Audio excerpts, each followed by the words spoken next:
What we're trying to do right now is take 24th century technology and shoehorn it into an economy from the 21st century. And instead of adjusting it, we're choosing to accept it as a foregone conclusion. Whereas my argument is, well, why don't we use this moment to reevaluate things? This is the show about the future of tech and the future of work. I'm Jeff Nielsen, and today my guest is Michael Clark. He's a longtime AI and transformation leader serving at organizations like JP Morgan and MasterCard. This is a guy who has walked the walk and led tech and workforce transformations many times over. Michael thinks our economy, education systems, and companies are built completely wrong and a better fit for the 1800s than today, and that if we don't fix it now, we're heading for disaster. From AI to data to leadership, I want to ask him what specifically we need to fix, how we can fix it, and what needs to happen if we're going to get the future that we want. Let's find out. Michael, thanks so much for joining today. Really excited to have you. Maybe just to jump into things, let's zoom out. And I'm curious, what the future looks like from your perspective. Where do you see the world going? Where do you see the economy going? What is the world of 2030 kind of shaping up to look like from your perspective? So it goes in two directions, is the way to think about this. I don't think there is a linear path. I think where we are right now is in a very interesting dilemma or choice. So if we stay where we are and the economy actually doesn't change, the way we classify it, the way we teach children, the way we define work, and the way that we live doesn't end really very well, if we think about it, because the metrics and the classifications of the economy by 2030, if we follow the AI path, we'd have a lot of people out of work, a lot of high productivity, but a lot of unemployment, because our measurement systems don't cater for the world that we're moving into. Now, if you flip the script and say we redesign education, so everybody has the opportunity to participate, we reframe AI as a form of collaborative intelligence, we reframe the way that we measure the economy today in a completely different way, and we use this moment to reclassify a lot of things, we could have an incredible society in 2030, because we wouldn't have mass unemployment. We'd have people who are multimodal with the abilities to collaborate with technologies rather than compete against them. So we are on a very unusual moment in history where we almost have two paths to take. And right now, a lot of people are talking about path B, which is the doom and gloom or opportunity, whereas nobody's really facing the path A, which is the more complex, but it actually leads to more balance and the evolution of humanity. For the purposes of our conversation today, I'd like to spend a little bit more time, I think, on path A. And part of that is not only because it's a happier path, but because I think, to your point, the conversation around path B has kind of been beaten to death at this point. Everyone is talking about, AI is going to take our jobs. As you said, productivity is up, but it's not necessarily the world that I think we want to inherit. And so you mentioned this idea that we need to do, some reclassification. We need to make some conscious choices. You mentioned, big areas like, metrics, like education. I'm curious, what are the big blocks that we need to move, or what are the big things that we need to get right or shift if we're going to consciously move ourselves from world B to world A? Yeah, it's a great question. So let's start with when we first walk the earth, right? In terms of how we all learn. That's like the obvious place to start. So from an industrial perspective, we've all been taught to get a job. We basically are taught to go to school, we memorize things, we consume knowledge, and then we pass a test, and we follow formal measurements, and then we enter the workforce, and survival of the fittest, but typically with the right domain skills, you will get by, right? But AI has thrown that completely out the window because AI now owns knowledge. So then the question is then, well, what does the human need to do to not keep pace with the machine, but partner with it? So part of it is teaching children abilities rather than actually getting a job. So it's really about how do we teach children critical thinking, the ability to debate, the ability to reason, the ability to unlearn, all of these fundamental foundations even before they touch technology, because it's proven that the frontal cortex doesn't develop until very late in children, from about 7 onwards. There's a reason why children don't know what's real and what's not up until that point. So if we want a generation to be able to spot anomalies in technology, to be able to challenge it and improve it, we need to give them abilities that allow them to adapt. So it starts there, and a reevaluation of the education system. So part of my work was redesigning the school's curriculum in this way. So we basically give children the foundations to almost become multimodal, because you and I both know in 5 years' time, we won't be talking about AI. We could be talking about quantum or whatever other technology that's about to disrupt us. But the point is, if we teach children in the way that I'm describing or in a way like this, it doesn't matter what the technology is, because they will be able to adapt with it. So the first big building block that needs to be addressed is to reframe the way we teach children so they enter the world that is not the world that was, so they have the ability to design the world that could be. That's the first thing that has to be done, because we are teaching children things that won't exist by the time they grow as adults if we carry on as the way we are. You've used the word children a few times, and it's interesting to me. I want to just push on it a little bit. You mentioned the age of 7.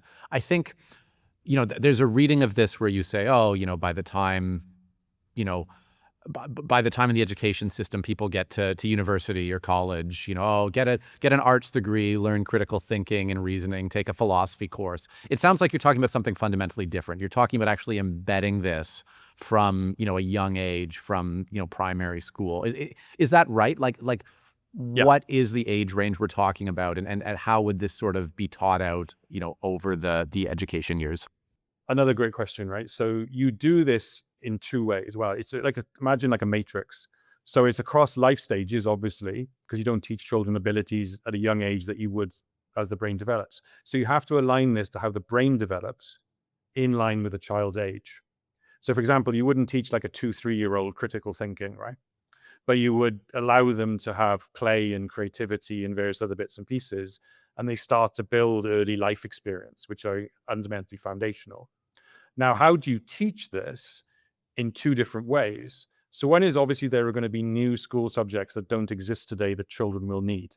Things like data literacy, AI literacy, maybe even understanding their purpose as children. The other piece of the puzzle is embedding abilities into existing curriculum. So for example, you could apply abilities into history. So this is an example I use in the book and some papers, is that let's take history today. You're taught to memorize some linear facts, some historical figures, and then you will go away and pass a test, or you'll write some essays and you'll do some homework. If you flip the switch and say, look, I've told you everything about World War II, go away and come back what you would do differently. Now you know these things if you were in that person's position. That's a completely different set of brain skills I'm now asking you to use. I'm asking you now to be resourceful. I'm asking you to come back and present an argument. But the cool thing is I can still test the things on the rubrics that I still test today, which is grammar, facts, all that stuff.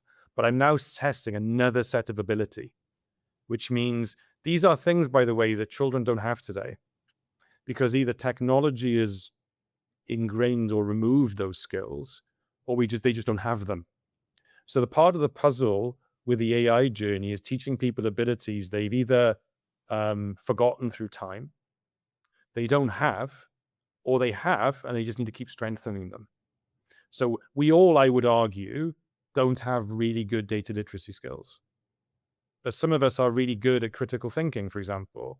Some of us need to strengthen that, and so on. So those abilities grow in line with the child's development and brain development, which then says, well, how does the classroom change? Well, instead of the teacher standing in front telling you what to do, they become a facilitator. And by the time they're about 10 or 11, this is the point where you would probably bring AI into the classroom, because the children have the foundational abilities fundamentally to be able to operate a machine and complement it and be able to improve the models and be able to improve the technology. It's a really interesting approach, and by the way, I'm a big advocate of it. I'm I absolutely immediately see the value of more critical thinking, more reasoning, more, data literacy and, information consumption literacy in general. So let's keep walking down this path. So we make some changes to the education system. You mentioned the idea of not just necessarily having the education system exist to, get a job. So let's say, we still, we've taken children through this stage, this system until they're in their early 20s or, maybe a bit younger, maybe a bit older. Where to next on this journey that we need to get right? So there's something that underpins all of this, which we'll get to, which is the biggie that needs to change. So the second part is when I go to work, right? So those abilities that the child was taught now become competencies because now they become part of the working competency framework. Because let's be honest, AI in the future is not going to be looking for job titles. It's going to be looking for certain abilities that it needs for someone to be able to interpret its outputs and somebody to improve it. So the workforce now needs to start transitioning. And so, yes, you still will have job titles and domain skills, because I still would want to probably go to a doctor. I probably would want people to have those domain skills, which people will specialize as always. But there are some fundamental abilities those abilities that children were trained on and learn through time, even the ability to continuously learn, become part of the fabric of the future. I hate the term, but human resources function, right? Because the work model, and again, a topic that no one is really talking about, is a work environment where a machine is also classified as an employee. Because AI is transitioning into, as far as I'm concerned, a classification as a worker, not software. Which means in the work environment, you're going to have a group of people that traditionally manage transactions and people is now going to have to manage capability and intelligence. Because once you teach somebody the ability, they now become capable.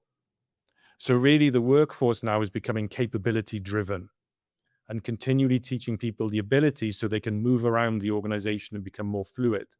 And eventually, which is the bit that underpins all of this, is they will no longer be seen as a cost. They will be seen as a form of liquidity, because those abilities and those people will become competitive advantage in a world of collaborative intelligence, which is the combination of a human and a machine. If you don't work in enterprise technology, you can skip ahead or take a quick braincation. But if you do, Infotech is your secret weapon. Infotech helps IT teams get projects done faster, better, and at a lower cost. Whether you're rolling out new tech, improving processes, or just looking for cost savings, Infotech provides unlimited access to practical tools and expert guidance you need to execute at a fraction of the cost of traditional consulting. No matter the project, from AI strategy to cybersecurity to vendor negotiation, Infotech has you covered. Check it out at the link below and don't forget to like and subscribe. Can you unpack that last bit a little bit more? So I just want to understand, you're talking about this being an asset, this being a form of liquidity. You're referring to the people side, you're referring to the AI side, or you're referring to, as you said, collaborative intelligence and the unique, I guess, system that encapsulates both? Yeah, so let's start with the people side. So I've never heard anybody talk about this. So this is something I figured out 4 years ago. I'm sure other people have mentioned it, but I've never seen much of it publicly. Most of the issues we see today around technology privacy, data regulation, people losing jobs, all of this is a value problem. Even the point of view of people's data being taken, or people or some companies making money on data and people obviously not being comfortable with that. It's a value problem. In fact, all of the things that we see today is an accounting problem, because none of these things appear on the balance sheet. Data doesn't exist anywhere on any financial statement in the world, and people are still classified as a cost and an expense and being kept the equivalent as the machine comparably. And the reason, by the way, data flows through the economy today, every day. You and I both know that. It powers nearly everything that we do, but there's no way of recognizing or recording that value and distributing it. And we are basically valuing the economy and everything that flows through it based on a 250-year-old industrial model defined by Adam Smith. Because the accounting model doesn't measure anything really intangibly. Even yet, the world is mostly intangible. We still measure things tangibly. So when people are losing their jobs constantly, there's a reason for it, because we still classify as an expense, even though we look at the CV. So the irony is, once you can start training people on ability, they can be valued, as well as can be the data. And even AI eventually will be valued as an employee, because those combinations will determine what the future value of a business will be in 2030. And the reason I use collaborative intelligence is because we keep using the word AI constantly. I actually believe with the right abilities people have, it becomes then a form of collaborative intelligence, because AI augments the human ability to go further. And the reason all these job losses are happening, quite frankly, is because we still, from a value perspective, we still value people as a cost financially, rather than the value they bring in an actual asset into the economy and something that can be measured. So let's talk about that valuation problem for a minute. So, in your world, Michael, is the solution to this to find a way to financially value people and data and incorporate them into our existing financial structure, or do we need to kind of rebuild our accounting principles from scratch? No, you so the oh my God, no. I think that's the last on the last Good, topic. That's a good, good. that's that's not a hill I want to die on. But I always believe this was never a revolution. This is basically an evolution of the exactly what happened with Adam Smith's framework, right? 250 years ago, Adam Smith created, the wealth of nations. The people that followed him didn't rebuild it; they just added to it. They added the concept of wages. They added various other bits and pieces. The thing is, at a certain point in history, it never changed. So, there's no such thing as the digital economy. It doesn't exist as a term, because the foundations and classifications of an economy never changed. All that changed was the value exchange in the economy, of how value was exchanged. So now it's digital rather than physical. But GDP never changed as a measurement. And the accounting rules and the accounting models didn't change that much. Maybe we started a brand and things, but there's not very many places you can put it into an accounting balance sheet. So what we're saying is, what we need to do now is take a step back and use AI as a catalyst for change, and to say, right, let's look at the way we teach, let's look at the way we learn, but let's also look at the way we record value that flows through our economy. And let's think of the way we distribute it, because if we don't, AI that's all AI is doing right now, is acting like a mirror. It's exposing fundamentals that we should have adjusted 20 years ago when we moved into the digital era, but we never did. And what made big tech and others very smart is they spotted the value flowing through the economy that other people missed. And they found a way of extracting it. Because this is really important as well. In industrial age, value extraction existed, but it was tied to production. So you had to produce something to extract the value. The world we live in right now, I can extract value with no production. I just need to sign up to a website, and then they will just extract loads of value from my data and various other bits and pieces. So for the first time in history, value extraction is occurring completely separate from a form of production. So everything that you and I know economically today, most of it doesn't really naturally fit in terms of how the modern world works. And ultimately, we are leaving a ton of value on the table. So it sounds like, if I'm following that thread correctly, we're talking about the idea of recognize. It feels to me like we talk about the digital economy, we talk about AI. We're ultimately talking about, I think, data here, possibly also, I guess, AI as a reasoning engine, or some sort of data manipulation tool. Is the idea to just crack open, like to monetize that in a way where we crack open, a line item on the firm's, balance sheet or wherever, and we say we have this much data, or we have, just finding some way to put a number on that. And I hear us going back and forth a little bit between firm level and, sort of like macroeconomic, like, GDP level. Is it one? Is it both? Where do we start, this So valuation? everything rolls up to a macro level at the end of the day, because every business balance sheet rolls up to a central bank and eventually rolls up to a nation's number, right? So it all is interlinked regardless. Um, we the realistic thing we need to do here is take a step back and actually look at our broader economy and what do we need to adjust to factor in the disruptive nature of artificial intelligence. Because at the moment, it feels like we're taking the easy way out. And the easy way out is universal basic income. It's like, oh, we'll just give everybody a check and it'll be okay.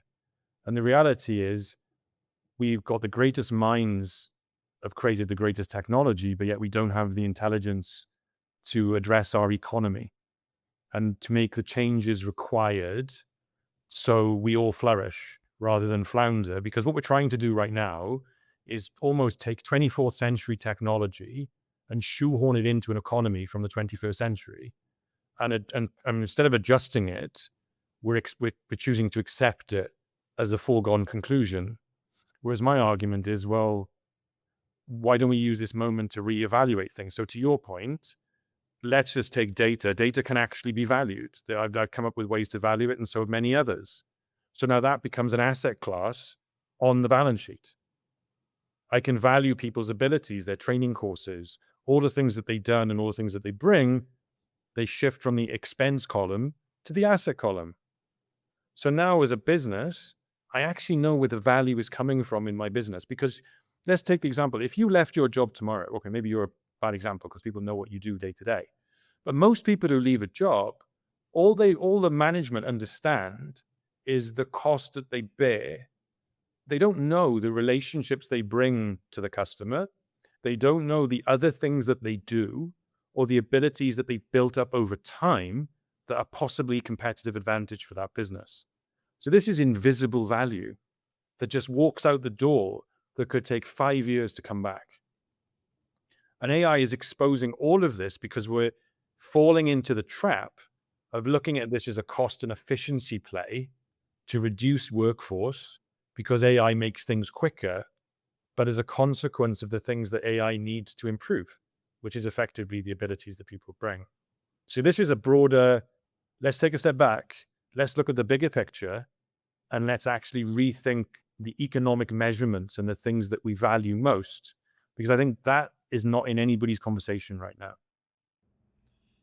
It's really interesting to me, and I find myself coming back to the comment you made earlier about the fact that in our modern economy, so much of the value being created in the economy, and certainly the value that the workforce is creating, is so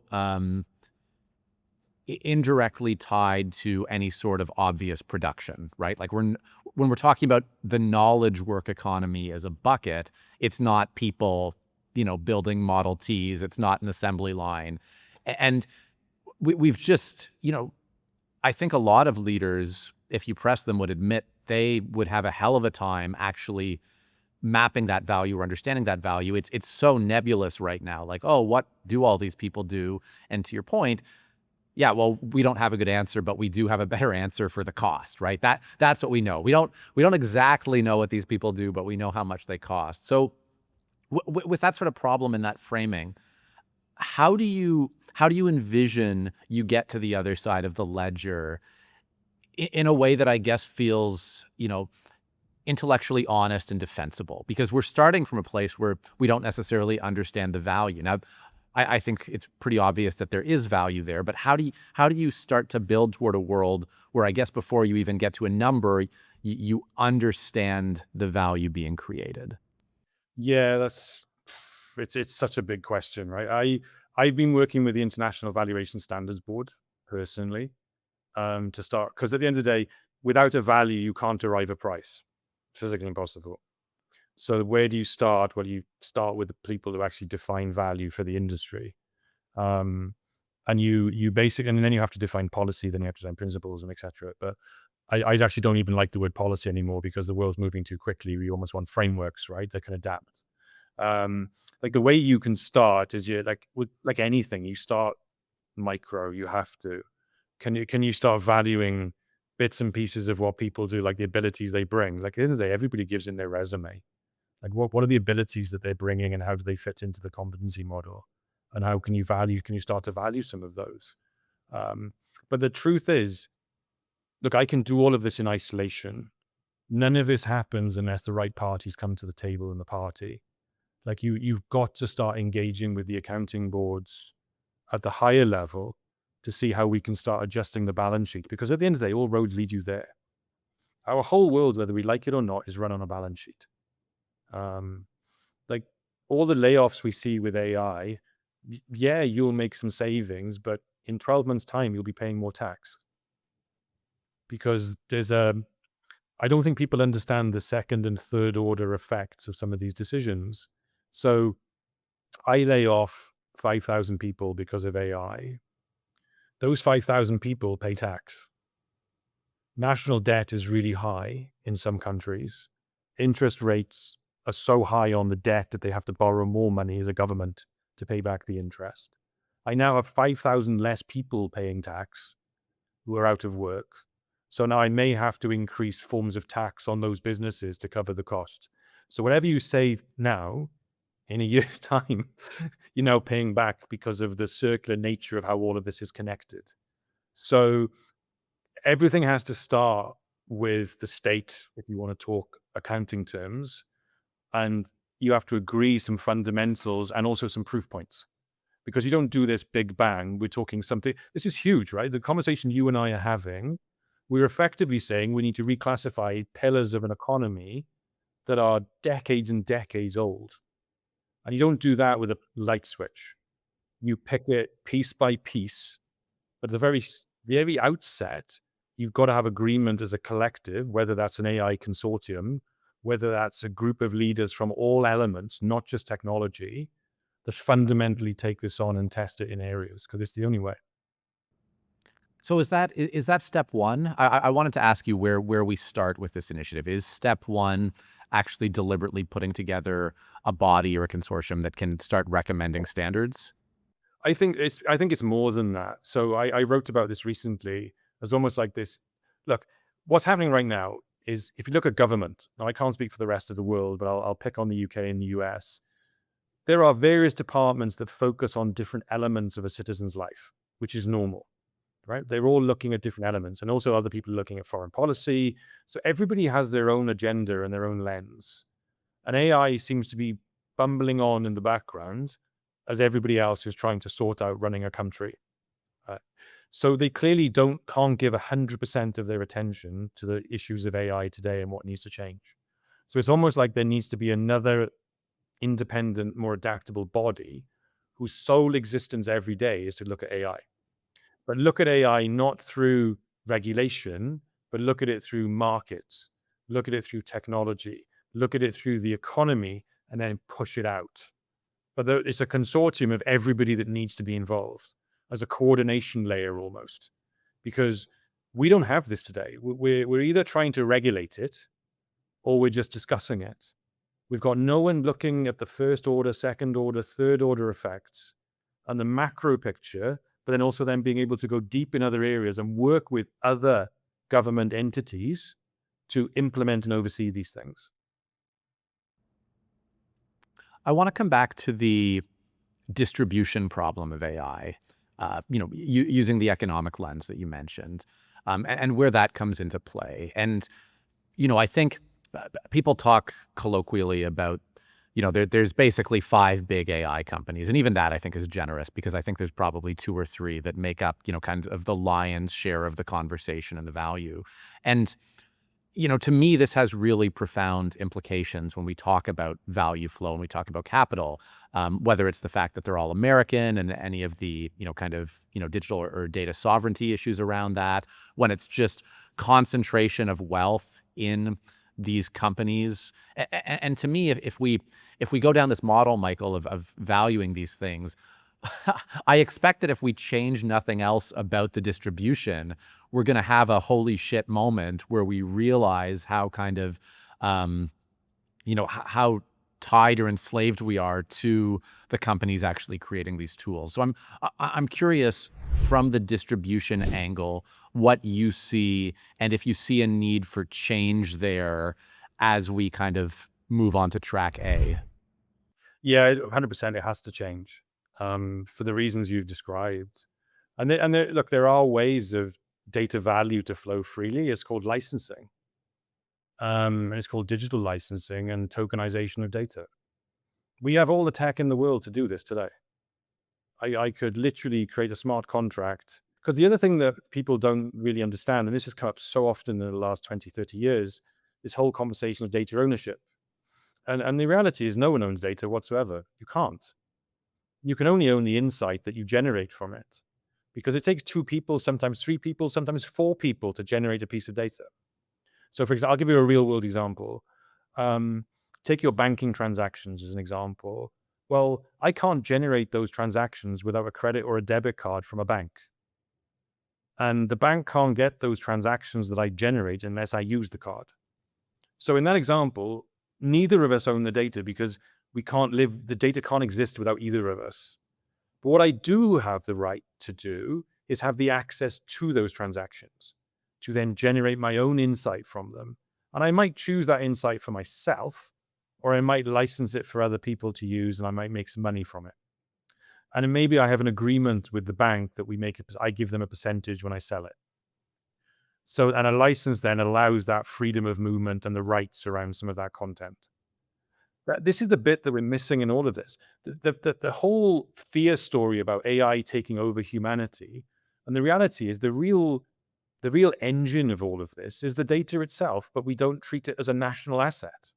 It's bizarre that our culture and our history is now recorded digitally in data, but yet we recycle it constantly and we don't treat it as an actual asset. Because look, when technology fails, in my view, that's not a tech problem, that's a data problem because people can't get the information they need to either for their Google Maps, they can't get it from signage, they can't get it from where they need. So my concern when you talk about centralization and control is not so much the tools, it's it's almost this data is free flowing into like four or five places and then being controlled in those four and five places. And more worryingly, what comes out as an interpretation is also driven by those four or five places. And a lot of the conversations I've had, and I help write the regulation in Dubai for data to become a real world asset, to at least start the conversation, is that countries need to look at not the technology as its asset, but in a way, it's people and its data because they're the representation of that nation.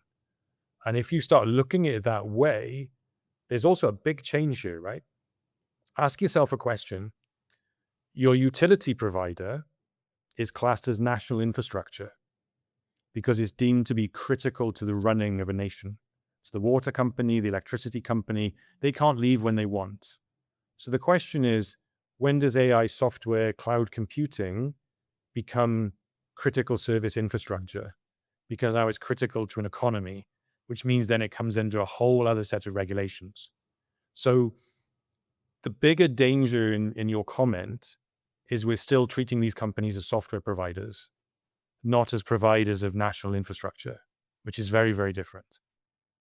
I agree with you. And one of the ideas that I've been toying with, and I'm curious for your perspective on it, is that the idea that at some point AI or data or this kind of compute infrastructure, at some point it feels inevitable to me that it's going to have to be treated like a utility, and we're going to have to view it in that lens. Do you agree with that statement?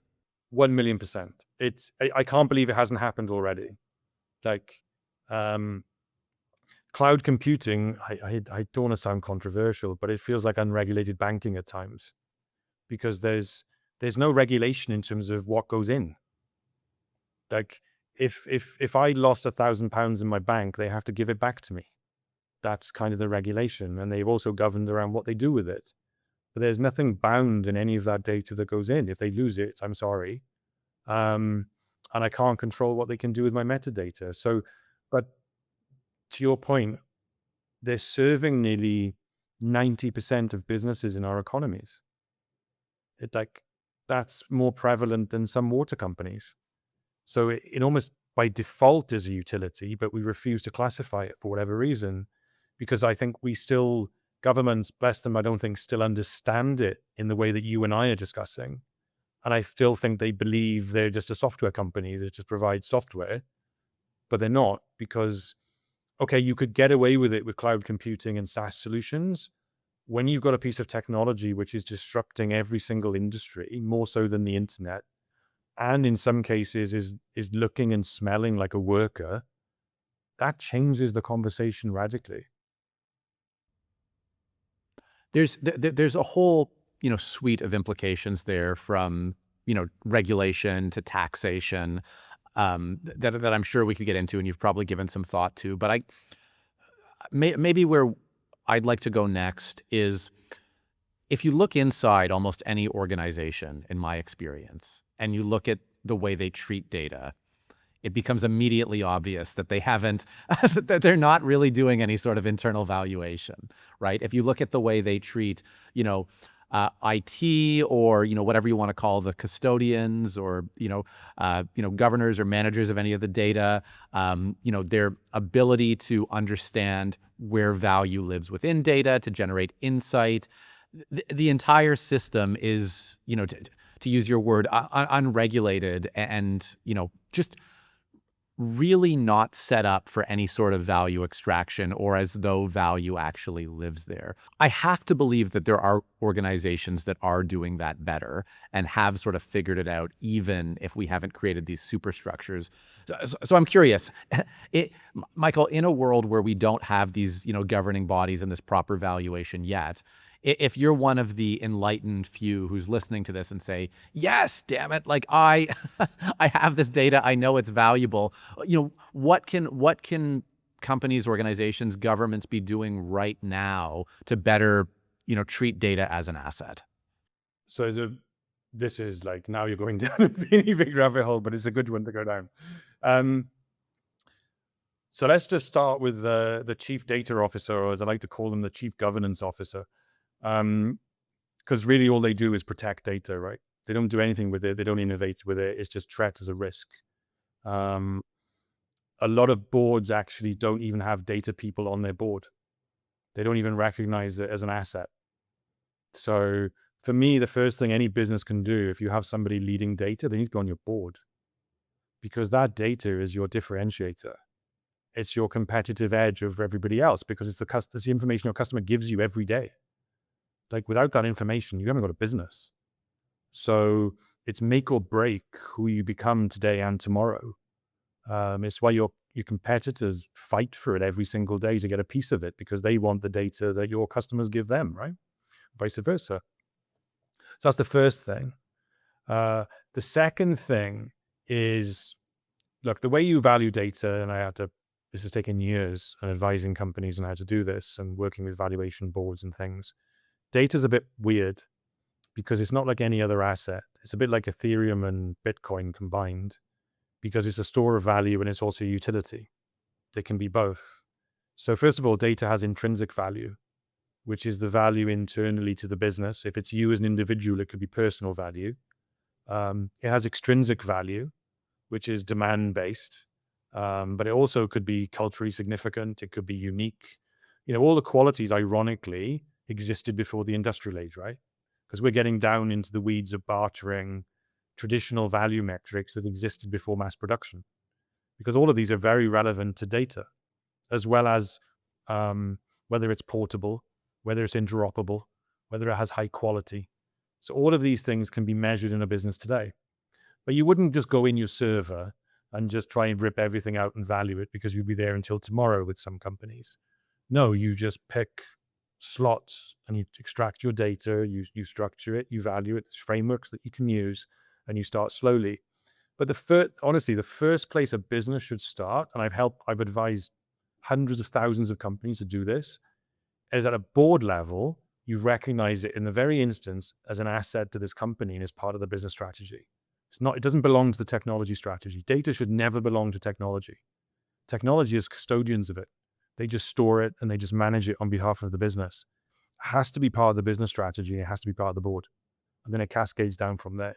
Look, like you, I've worked for companies where I would go in as an advisor to the board. I've seen companies with like 60 years worth of data, they haven't got a clue what it is. But the only safe option is to pay the big tech companies to buy more storage. And by the way, if we value data properly, we wouldn't need as much compute as we have today. And we wouldn't use as much energy and we wouldn't need as much storage because we'd only keep the data that was valuable. This problem has proliferated since the 70s. And it's just got worse and worse and worse. And all we've done before AI is we built software to fix software. We never actually fixed the data problem. And ironically, data is the most valuable asset in our entire economy, proven to be up until about $1 trillion by 2030, yet we're constantly told it's not valuable. And yet people go to court for it. It's ironic, isn't it? It's really interesting to me, and I'm right there with you on the value here. One of the issues I find, I guess, with the board is when they think about data as an asset, they don't really understand it well enough to even know where to start, how to start thinking about it. Where is it generating value? How can we start to capture this? Ironically, you never start with data because it's like going swimming in an ocean and you'll never get anything. Most businesses, I ask them, like, what question are you trying to answer? And let's find the data to answer the question. And then you start answering a question at a time and you start valuing it. The other route, which is a bit more, it's not messy, but it can be done. There are valuation frameworks that I can help a company pull together where you can start valuing it. Part of the work I did with the valuation standards board was, I think where you were going, is you value data based on structures and categories. So you have raw data bits almost, which is basically the lowest form of data, which is just a mess. And then you have data sets, data suites. You have data sets which are intelligence ready, which means those data clusters are ready for artificial intelligence. And then you have others then which then get higher and higher in terms of knowledge sets, which is really an LLM. And then you go even higher, which is then federated data sets. So give you an example. If I had two businesses next door to each other, one business had, I don't know, 20,000 data bits, so raw data. Business B had 20 intelligence ready data suites.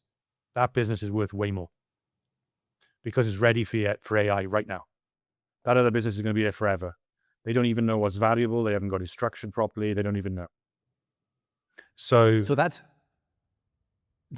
exactly where I wanted to go, and to talk about data quality and the fact that so much data in so many organizations is not AI ready. It's not insight ready. It's a mess, for lack of a 100%. better term. 100%. And one of the cardinal sins that I've seen on boards, or at least of leadership that's not data literate, is, oh, well, can't AI fix that for us? Like, can't we just, why would we fix that ourselves? Because aren't we just 3 or 6 months away from AI actually, fixing this for us? And so I wanted to, pressure test that hypothesis with you. And then, assuming you don't agree with it or don't agree with it entirely, what is the better approach right now for getting your house in order data-wise? So I have to be fair. There is one company that is using AI for data discovery. So there are companies doing this right now. But then that's only to help data scientists find the right data sets that they need within existing data sets. That's not necessarily value driven. That's more utility based and use case based, right? Now, when I usually advise boards and what I was doing in my old life, I still do today, I use a model that's used by Microsoft, it's used by MIT, which is what you call a data race. And you literally do it one question at a time. So from a board perspective, you'd say, right, we need to find a question we need to answer from data to prove its value. Because at the end of the day, I remember once one of the biggest questions I got asked at an event was, we can't justify the ROI in a data project. So we never do them.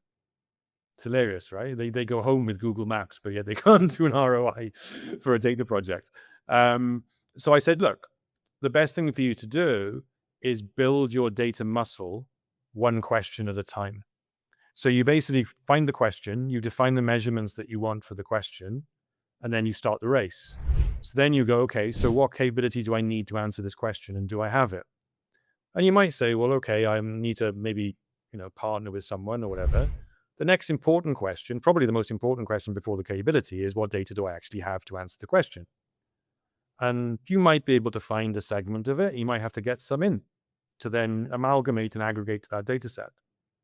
And then you run your insight on the AI and you use it to feed your model, you train it, you create your inference, and off you go. And then you generate the output, and then you finish the race. And then you look at what the measurements were. Did I succeed? I have now a working model. And now I can answer another set of questions, but I also have a baseline set of capability. Because the biggest danger with this, the AI conversation today, is we look at it like CRM was in the 90s. We look at it what workflow was in the 2000s. This is the silver bullet to all our data problems that we never addressed, because AI is going to figure it out. When the reality is garbage in, garbage out, right? Data, the AI is only going to run on what you give it. And in the end, it's going to hallucinate like crazy. And if the model is too big and it's not controlled enough, and not many people, by the way, spend enough time on inference data, because I don't think they understand how that needs to be structured in a way so that you can learn and improve the model. So there's a whole minefield that needs to be understood, but it starts very simply. Like, I did a presentation to a very big bank in Eastern Europe, and they said to me, look, because of your conversation, we put data as part of our board strategy. And then all the doors opened after that, because then it became a board conversation, not a technology conversation. And as I always say to them, look, you can always go all in on data at a board level, but you would never go all in on an investment level, right? You would do it incrementally to prove your value. And that is always my advice, is you incrementally do this with a clear defined scope and a clear set of measurements. And then you will start to identify value and what is waste. I think the important thing after that, though, is learning what to keep and what to destroy once you understand value. And that can be difficult. So just following that, that road for a minute, I'm sure, I'm throwing a lot of stones here about organizations who are not doing this properly.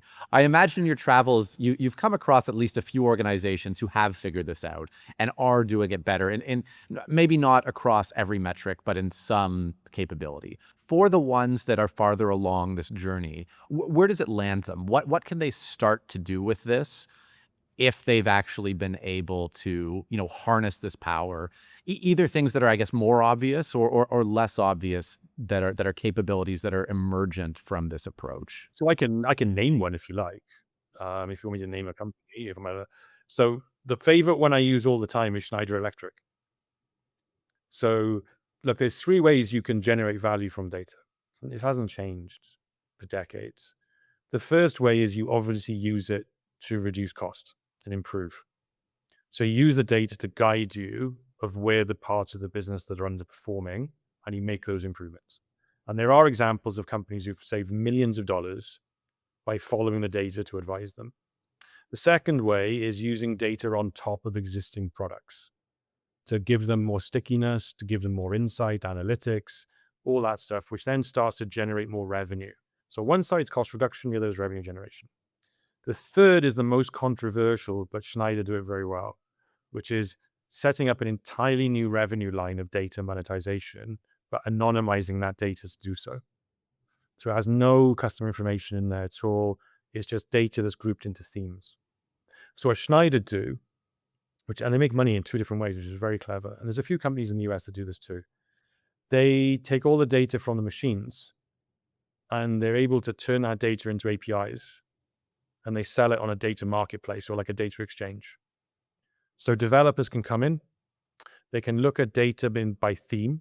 So it could be by weather, they can combine data sets, they can drill through graphically, or they can export that as a CSV or as an Excel, or they can actually export it as an API and put it into their apps themselves.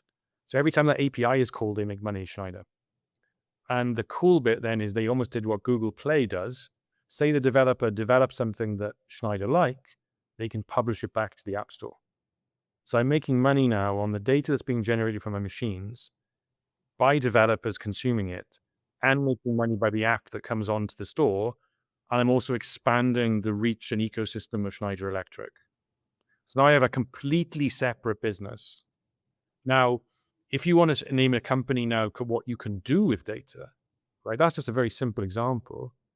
The most odd example that you would never think of is John Deere tractors, right? 20 years ago, sensors in the ground, autonomous driving tractors, have more data about agriculture than the entire US government. You imagine you have all of that structured data, and a few years ago, they were publicizing their AI journey. So they could build an entire intelligence layer on top of all of their data to give real-time orchestration and feedback to all of their farmers and generate an entire new economy on top of all of this structured data. Because this is where all this leads. AI with no data is like you and me with no English language. But if it's abundant and you control that moat, my goodness, then the fun really starts to begin, and propositions that probably you and I have never thought of will be created.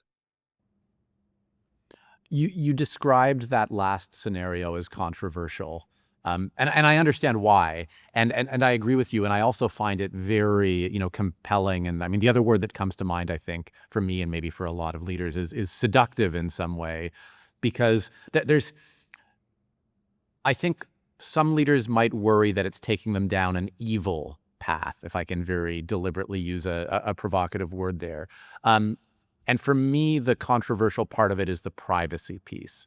And, let's step outside of Schneider Electric for a minute. If you're a bank and suddenly you're selling customer data and you can swear up and down it's anonymized, it's very easy to imagine a world where people say, whoa, why would I want to do business with you when I'm paying you and I'm the product? You're productizing my data.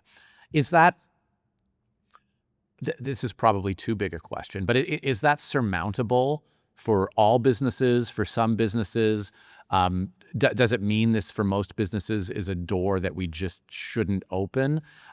If you're leading an organization and this is an idea that comes into your mind, how should you go about answering that question? It's difficult. Like, I've had pushbacks from different organizations, particularly in financial services, for that reason. It normally falls foul of the regulator. The regulators normally, actually, I say it falls foul.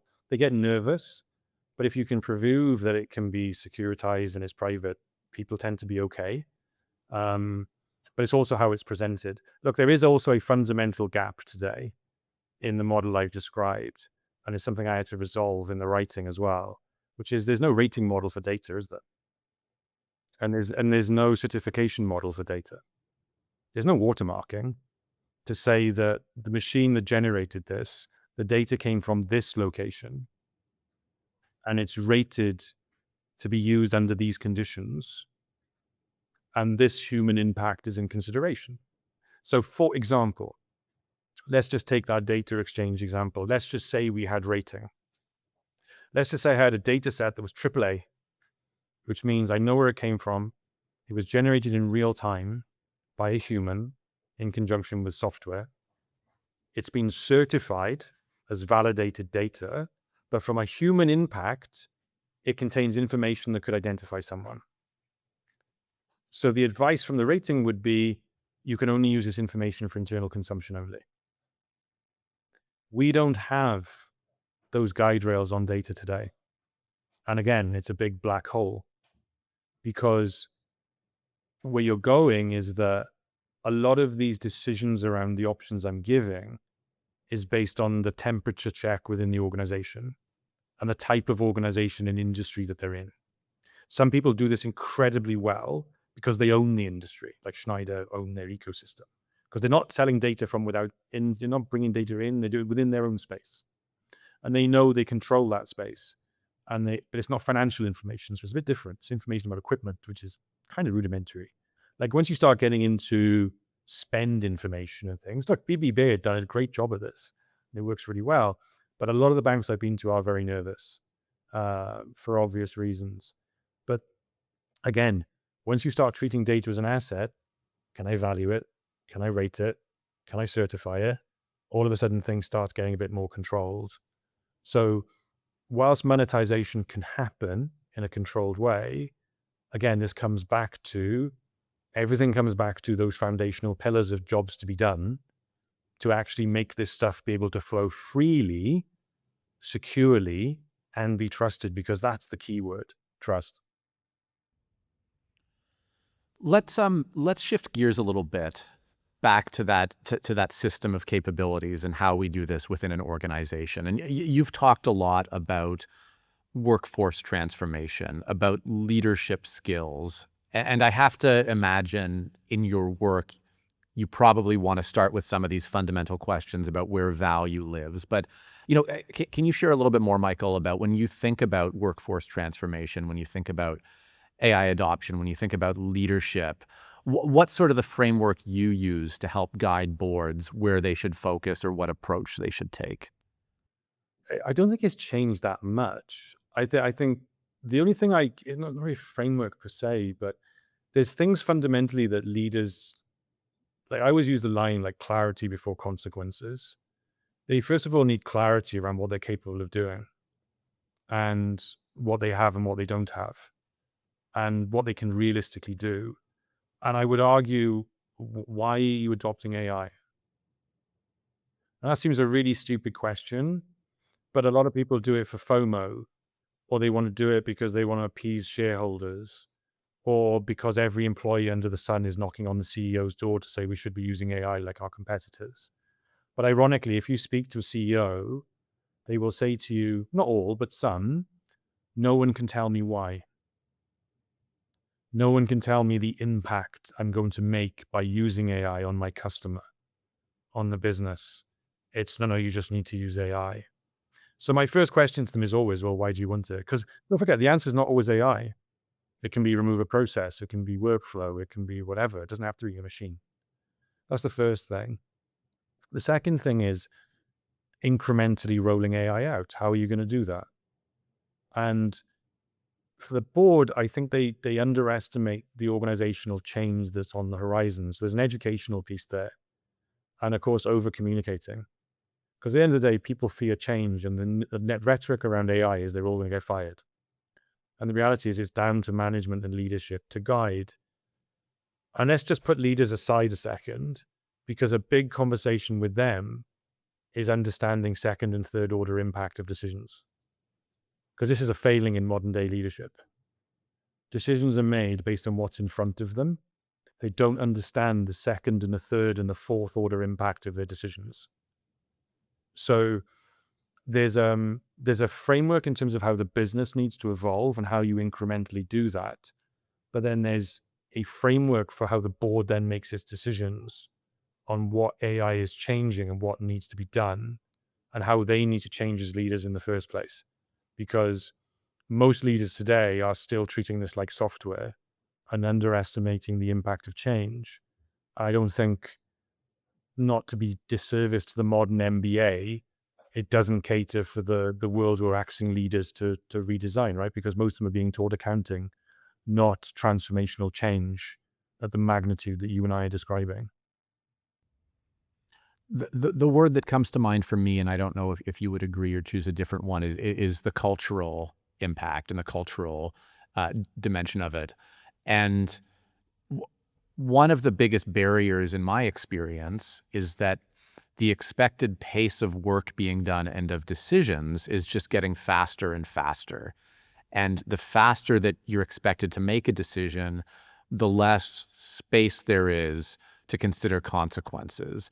It's just, we need to get something done, ship it, and we'll figure out once it's in production what those second and third order consequences are. Do you agree with that framing? And, if so, how do you break out of that trap? I agree with it. And I literally wrote about it a few months ago because it's what I've observed in every board meeting and every meeting from a product guy as well. Like everybody knocks on your door and says, we need to deliver this feature yesterday. And when you really push them, it didn't really need to be delivered yesterday. Um, Look, as a leader, I think you need to give yourself space. And I always try to get, this is me personally, is like I try to understand 3 or 4 critical, because leadership for me is about asking better questions. Yeah. So if someone came to you and said, we got to do this now, what better questions can you ask to find out why I have to do it now? Like an old mentor told me, trust but verify constantly, which is the first rule of leadership, I think, is trust but verify. If someone says, I've got to do this now, okay, cool, I trust you, but I need to know these 3, 4 things. Like, if I do this, what do I impact? And that's where your people around you make a difference. If I do make this change, what effect will I have later? Because every decision is about impact. Because I was taught that leadership is about impact. Whatever you do on a daily basis will have an impact, be it to your customer, the business, your shareholders, even your own personal reputation. So as a leader, I always believe that everything rolls back to trust but verify. And then asking a set of better questions around the thing that someone's coming to make a decision. Look, the other problem, and you've used speed as an example. The second thing, which is the biggest blocker to innovation change, is risk tolerance. Most leaders today are not the leaders of 20, 30 years ago in terms of what they're exposed to. If a leader makes a bad choice today, they're on the news. They're on social media. They are shouted at by shareholders. Their own personal reputation is destroyed in 5 minutes. So some of the big decisions that a company needs to make, many leaders are afraid to do so because their tenure is so short. Most C-suite leaders' tenure is like 3 years maybe. So not many leaders are brave enough to take on something big because they'll never see it through to the end. So one of the big things, if you want to roll all this back, is when it comes to leadership and rolling out some of the changes you and I have been discussing, what needs to change for a leader's tenure and what are some of the responsibilities they need to either see this through or hand it to someone else? And does that mean we need to measure them differently? Because that's a whole other debate in itself around what a leader needs to be in what I call the intelligence age. It's you got my wheels turning there. And there's sort of an AI angle, but it feels like with the measurement system right now, what we're architecting for is leaders who make the most average decision possible. Yeah, Like, how exactly. can they do the least controversial thing and upset the fewest apple carts and just the exact average decision? That's what they'll do because nobody can yell at them for doing that. And to me, it's like I'm chuckling because AI is literally like, what is the most plausible answer? What is kind of the average of all the information we've taken in? And it just feels like a huge mistake. It feels like something that is the enemy of innovation, the enemy of big bets, and actually having any sort of transformational level change. So how do we architect away from that? How do we architect to a world where you mentioned the idea of leaders who stick around to see their change through? Is that the key piece? What are the key ingredients so that we can have, I guess, braver leaders, but to your point, also leaders who are going to do their homework and make sure that they're not just, doing something that is, brave but foolish because it's splashy. Yeah. So look, I think there's a few strands there. The first thing is I think we need to revisit the way we teach them to be leaders. Like MBAs and things today, bless them, and all the extracurricular stuff leaders do, they're based for a world of industry where we made widgets. They're not made for the world that we live in today, which is fully digital, a multi-generational workforce, um, which demands different levels of communication. Leaders need to be system thinkers today. They need to understand the connections between things to be able to understand the impact of what they make, which means they themselves need a whole set of abilities that they're not being taught. They don't need to be told the basics because that's just what it means to be a good leader. They need the fundamental skill sets to do it. That's the first thing. The second thing is leaders need a different measurement system than they have today. the way that a business measures a leader's success can't be just based on a simple set of KPIs. It has to be done based on impact or something very different in terms of what success looks like. And then thirdly, look, some businesses have put leaders into golden handcuff deals and said, right, you're not leaving until this is done, which is harsh in some cases because some change is never done. It just continually evolves. But some change can be time boxed. And some leaders are told to stay until that's finished. But also there's the leader must see it. If they can't see it through, then their impact must be based on what they did to hand it over to the next one. Because, and of course, they're not forgetting how big salaries are with leaders. And I'm not suggesting we lower salaries because I'm not going to get into that political conversation. But I think there are some fundamental dimensions of what makes a modern leader. I wrote about this in my new book, which is The Intelligence Economy, because it is actually an economy. We need leaders that are ready for that are able to lead a multi-generational workforce who demand a different level of communication by age group and are able to understand all these different headwinds and world and things hitting them on a daily basis and can be pure system thinkers and have the right people around them to then make those trust verifiable decisions with a whole new set of measurement systems. We basically need to teach leaders to be ready for the intelligence age, not the industrial age, which is kind of where we are. So to sort of bring the conversation full circle, I'm curious, in the intelligence age, which are the skills that are going to be done by the AI side of the kind of collaborative intelligence versus the human side? And you opened the conversation by talking about critical thinking and reasoning and some of those skills. Are those the exact same skills? What are the most important ones that the leaders really need to be selected for? One big one for me is judgment. Because, look, if you look at both sides of the coin, this is what this is, right? I think we need to finally accept that the machine now owns knowledge because it's consumed most of it. And the reality is that it can also do pattern matching faster than I can and you can. And it basically has a fundamental set of core ability that we cannot compete with, and why should we bother? Because on the right-hand side is what we consume as outputs from that pattern matching, which we as leaders need to be able to determine what we've been given is true. So judgment comes into play. The ability to then think critically around that judgment is massive. You'll be able to then take that and be able to debate it and use it and refine it. For me, those are the massive ones, because ultimately this all boils down to decision making. The ability to make solid decisions based on machine-driven output. Because in my mind, the output is the input into human decision making and action. And if you can't evaluate that and you can't judge it effectively, how on earth is the model going to improve if you just accept everything that it gives you? So for me, if you want to be very philosophical, the human side is wisdom, the machine side is knowledge. That's really what this is, because wisdom is executable knowledge. So the machine now is generating all the knowledge that the human was taught to do 30, 40 years ago in a classroom and pass a test and spot patterns. The machine does that.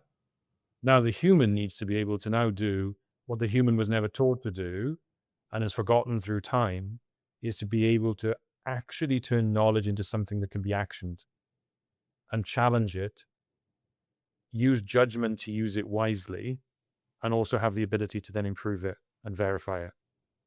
Those things combined get you to collaborative intelligence.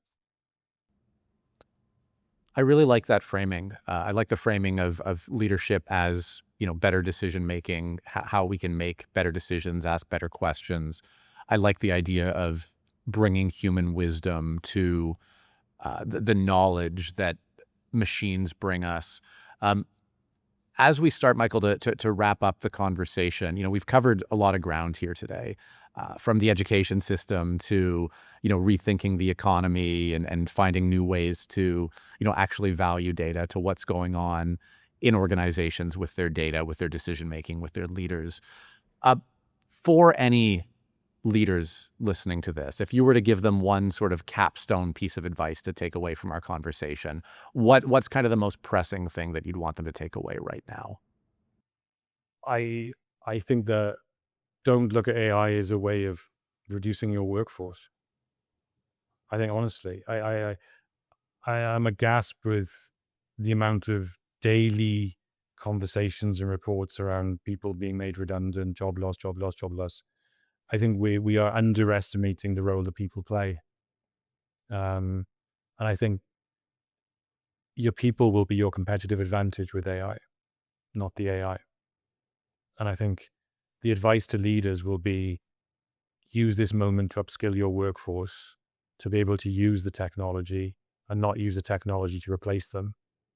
Because at the end of the day, we should be getting to a place where we're delivering intelligence with a human touch, because that's actually what the modern consumer will want at a certain point.